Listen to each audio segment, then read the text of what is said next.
In our last episode, we fought the traffic and crowds in Yellowstone National Park. This time around, we wander our way through Montana with stops at the Lewis and Clark Caverns and the world-famous Garnet Ghost Town, and some other surprising stops along the way. Roughly 60 miles northwest of Yellowstone National Park is this place, the Lewis and Clark Caverns, and Wolf and I were going to check it out. Me and Wolf are going on the, what are we doing? Lewis and Clark Cavern tour. Yeah, as usual, he doesn't really know where he is or what he's doing, but he will survive. After all these places, I can never remember where we're at and where we're going. After a short hike up an easy, well-maintained trail, we made it to the entrance of the cave. And with Brenda being pretty claustrophobic and us seeing quite a few caves in the last few weeks, Wolf and I were on our own. The cave is roughly 600 feet long and about 400 feet deep, but with numerous rooms and passages, it feels like it's miles long. Over millions of years of drip-by-drip mineral deposits, this limestone cave has produced some amazing rock formations, and in 1938, it was named Montana's first state park.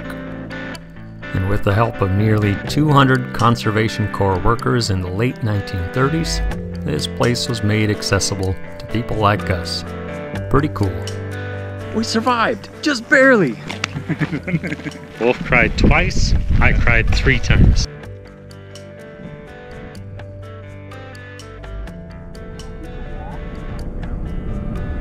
Lewis and Clark's Caverns, done!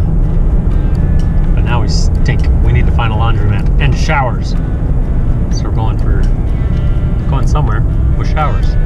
So we made our way up and over the Continental Divide into Butte, Montana. And with the promise of showers and laundry, we stayed here for the night. I'm embarrassed to say we're staying at a KOA tonight. Right, KOA campground. You aren't the most exciting place in the world, but we smell better thanks to your showers and your laundry. Now we're going to check out Butte, Montana. Brenda's even got the map out. Butte, Montana, here we come. With the discovery of copper, Butte was established in 1864 as a mining camp. We found a farmer's market. Who's excited? I'm excited. I love farmer's markets. I hope there's a bakery there. It's a miracle there's actually veggies here at a farmer's market. By the late 1890s, Butte was the largest city between Chicago and San Francisco. And left behind from its heyday are some pretty amazing buildings from the turn of the century and some interesting mining history. Butte, Montana. It's a pretty cool town. A lot of interesting buildings, all from the late 1800s. But for a Saturday, like at noon, there's nobody here. It's a ghost town. Where are all the people? I don't know. What's in the kind of Picnic. Pretty cool town though. With Butte, Montana being a rough and tumble, notorious copper mining boom town, there were hundreds of saloons and a famous red light district that was still seeing action into the 1980s. It's the Brothel Museum. Historic mine town. Of course there's a brothel. It was running until 1982. This brothel went for over 100 years. As you can imagine, this place has a story to tell. It's listed in the National Register of Historic Places as a rare, intact commentary on social history.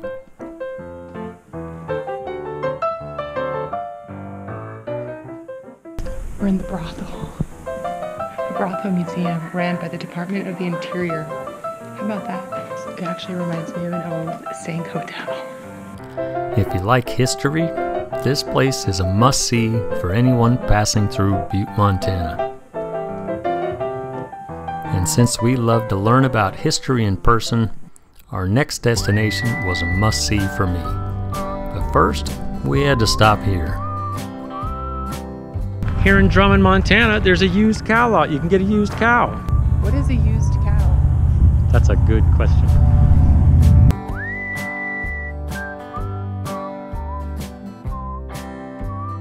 wild, wild west out here. On this road trip, each of us has some must-see places on our list. And for me, Garnet is one of them. Okay, we're off to see a ghost town. Garnet Ghost Town. I'm excited about this one. This was on my list. Historic site here. Historic site. Oh, we drove past the historic site. But we're going to see another one. To get to Garnet, we wound our way up a dirty, dusty, rough road that got tighter and rougher as we went. But once we get to the top, we found this.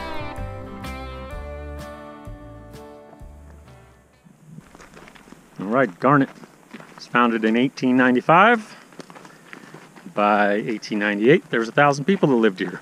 In this tiny little town, 1,000 people. After about 10 years, gold, there wasn't a whole lot left. So by 1905, the place started to become a ghost town. But it's the most preserved ghost town in all of Montana, and it's pretty awesome. In 1898, at the height of Garnet's gold mining days, the town consisted of 4 stores, 4 hotels, a school with 41 students, a butcher shop, a doctor's office, and 13 saloons. A fire in 1912 destroyed most of the buildings in the business district. However, this old hotel, well, it's still intact and it's wide open to roam around in. In the 1890s, rates ranged from $1 to $3 a night, depending on the room, and if you couldn't afford that, you could sleep in the attic for a quarter.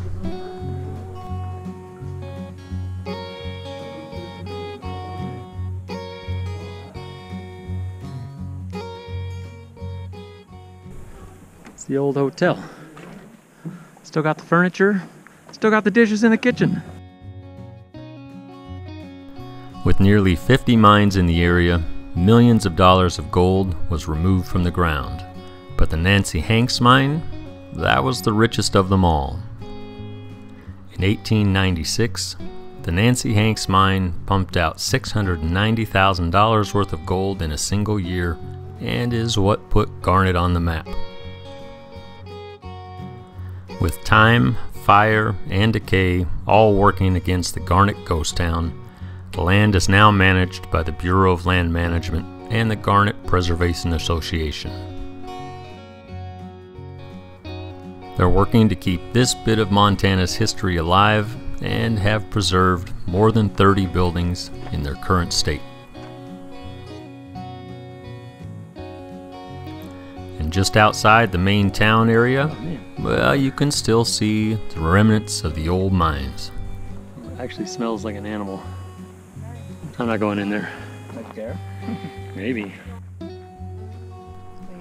After getting a taste of history at the Garnet Ghost Town, we raced down the mountain and made it to Missoula just in time for one of our favorite things, some live music at the River City Roots Festival.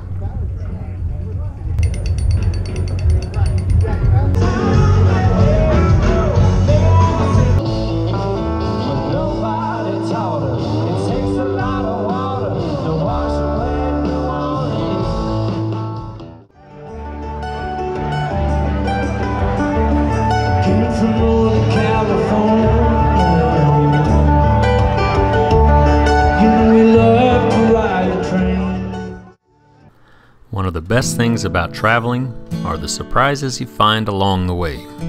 And this garden of 1,000 Buddhas, yeah, that was definitely a surprise. How's your Buddhas? Seems like a strange place for it, in the middle of Montana.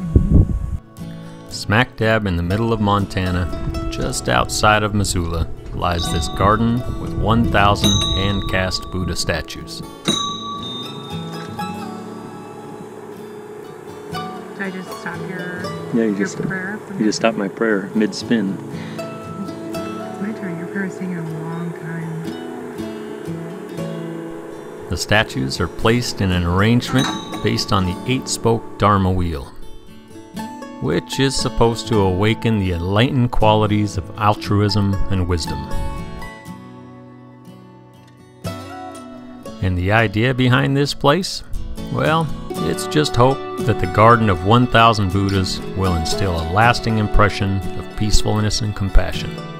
And really, who can argue with that? After getting some enlightenment, we made it here. Made it to Glacier National Park. But that's a story for next time. Thanks for watching.